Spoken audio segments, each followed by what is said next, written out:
B-A-T-H, one of many English words over whose pronunciation there is mass debate. Is it Bath or Bath? I don't care which one is right, but personally I say Bath. I'll admit that there's only one A, but that hasn't stopped other words. See half, calf, rather and farther. But Bath is also a city in the southwest of England. It's got a fancy abbey, Roman baths, and neoclassical Palladian buildings. These have earned it the status of World Heritage Site, but I was there for the Christmas market. Why? Because my housemates and I thought it might be a nice day out. Also, I needed a present for a Secret Santa thing. The day before going, I checked out the official website, which turned the hype drive all the way up to warp speed, with boasts like, Bath is now becoming well known as the Christmas capital of the West, with very good reason. Christmas capital of the West? What are they claiming? Presumably they mean the West Country, in which case they should have said and avoid the ambiguity. It could mean the West, as in the free world, which seems pretty pretentious. If we include anything containing the word West, then Bath is completely outclassed, because in the West Bank we have Bethlehem itself. Don't be stupid, I hear you say. They obviously mean the West Country. To which I reply, have you seen the slogan for Bath Abbey? Where earth and heaven meet, giving the impression that Bath is some kind of portal to a higher reality, and the rest of us might be occasionally allowed a glimpse through the door. Well, the Christmas market is your chance to have that glimpse. It's an annual gathering of more than 150 wooden chalets for 2.5 weeks from the end of November to mid-December, allowing you to buy everything you will need for the perfect Christmas celebration. So, you're wondering, what was it actually like? With all my housemates dropping out because of work, illness, or the need for sleep, there was no one to distract me from experiencing the market, so I reckon I got a good feel for the place. Here we go.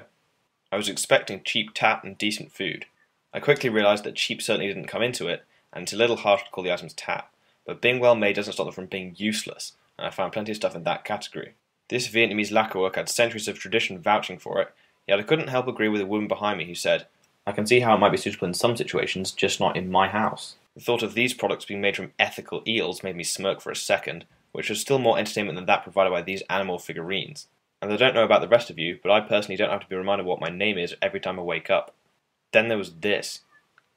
The other main downside was the sheer number of people. I suppose a decent crowd is required to provide atmosphere, and to occupy the storekeeper's attention when you want to tiptoe away, having tried all the samples without buying anything. But it's clear that there is such a thing as too much, and you know that point has been reached when your camera stops being a creative tool and starts knocking people unconscious.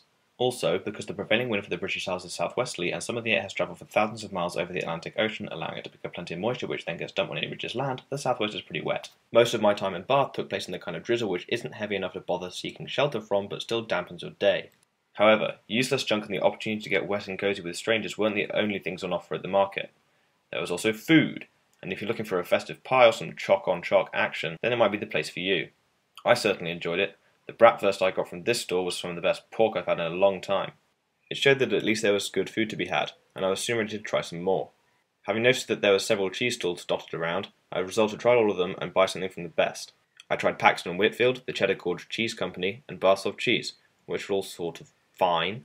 But then I went to Nibbles Cheese, which was totally great, In all seriousness though, I generally thought it was brilliant. The nibbles were generously laid out in little baskets, rather than under the tight control of the storekeeper. There was loads of variety, including the Afterburn, which did exactly what the name suggested, and was my personal favourite. I ended up buying a cheese wheel for, spoiler alert, my dad. I later realised I had missed out on the Snowdonia Cheese Company and the Cheese Bomb, but whatever, because the Afterburn, Nibbles Cheese, was fantastic. Having rounded off the savoury part of my lunch, I went in search of something sweet. The Chocolate Society appeared intriguingly occult, but failed to magic up anything more than bags of glorified crunchy. I was able to get my sugar rush at Dorset Sweets Direct.